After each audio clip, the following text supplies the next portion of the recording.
Hello friends, let's solve this sum. This is the 13th sum of section C, part B, paper number 1. So let's solve this. This is of 4 marks. So ये मैं समझा उससे पहले मैं friends एक important concept बताना चाहता हूँ सर्कल का, जो शायद आपको नहीं पता हो तो आपको ये समझ में नहीं आएगा. So let me explain that first. अभी फ्रेंड्स दो लाइन की बात है. ये एक मैं लाइन बना रहा हूँ. This is not a line segment, this is a line, right? So let me draw arrow over here and arrow over here. This line is a tangent. Why it is a tangent? Because it touches the circle in one point only. This touches the circle in one point only. And let me draw another line that is called secant, because which touches the circle in two different points, two distinct points. So this is secant. So secant पे कोई point यहाँ पे ले लो तो ऐसा possible है कि वो सर्कल के अंदर हो. secant पे दो पॉइंट ऐसे मिलते हैं जो सर्कल के ऊपर है, ठीक है. दो पॉइंट ऐसे मिलते हैं, जबकि टेंजेंट में एक ही पॉइंट ऐसा होता है जो सर्कल को टच करता है, सर्कल पे है, that is point of touch, right, point of contact.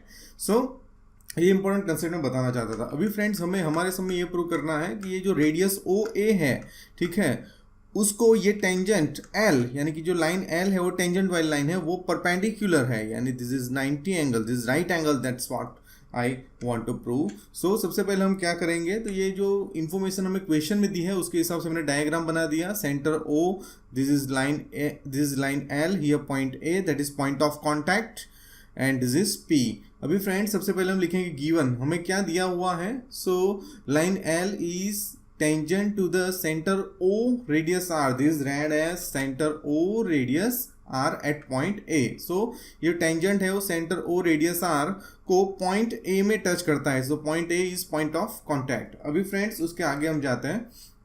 हमें क्या प्रूव करना है, हमें प्रूव करना है line segment O A is perpendicular to line L.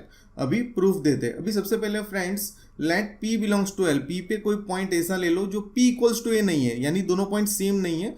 कोई ऐसा पॉइंट है जो लाइन L पे है जो A के इक्वल्स नहीं है, ठीक है. अभी फ्रेंड्स ये जो पॉइंट P है, अगर वो अंदर होता, अगर वो लाइन के अगर वो सर्कल के अंदर होता तो वो सीकेंट होती.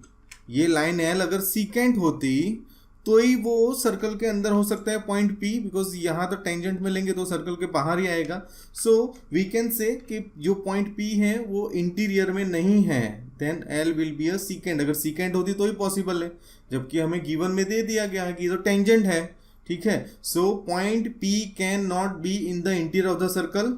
अभी फ्रेंड दूसरी बात हमें जो हमारे पास है कि P does not equal to A. P और A सेम पॉइंट नहीं है, तो एक ही पॉइंट ऐसा होता है, एक ही पॉइंट ऐसा होता है जो सर्कल को टच करता है, सर्कल के ऊपर होता है, टेंजेंट का एक ही पॉइंट.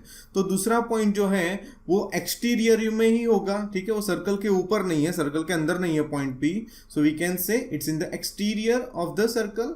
अभी एक्सटीरियर होगा फ्रेंड्स कहीं पे भी, आप यहाँ पे ले लो, यहाँ पे ले लो, यहाँ पे ले लो, कितने भी पॉइंट ले लो, तो आप बोल सकते हो कि जो OP है वो OA से तो बड़ा ही होगा, क्योंकि सर्कल के ऊपर है. सर्कल के बाहर का कोई भी point, that is the general knowledge, circle के बाहर का कोई भी पॉइंट अगर सर्कल के सेंटर से कनेक्ट कर दो तो रेडियस से बड़ा ही होगा, ठीक है. So we can say OP is greater than OA, right.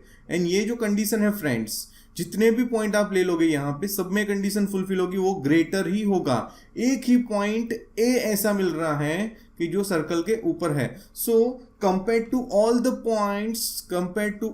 points on line L, OA is at shortest distance from the center. Centre से शॉर्टेस्ट ये सेंटर है, सेंटर से शॉर्टेस्ट डिस्टेंस पे कोई हो तो पॉइंट A ही है. अब अगर इसके नियरेस्ट बनाओगे तो भी it must be longer than this OA. So OA is at shortest distance from the center. So we can say OA is perpendicular to L, because ये हमें लिख देना है कि अगर shortest distance पे जो पॉइंट होता है, राइट, टेंजेंट पे बना हुआ, टेंजेंट पे अगर पॉइंट्स बनाते हो उसमें शॉर्टेस्ट डिस्टेंस पे जो पॉइंट होता है सेंटर से वो परपेंडिकुलर ही होता है, वो लाइन को परपेंडिकुलर ही होता है. So this is OA is perpendicular to line L. So this is what we proved. We solved this sum. This sum number is 13 of paper number 1. In next video we will solve 14th sum. Thank you so much for watching my video. Thank you.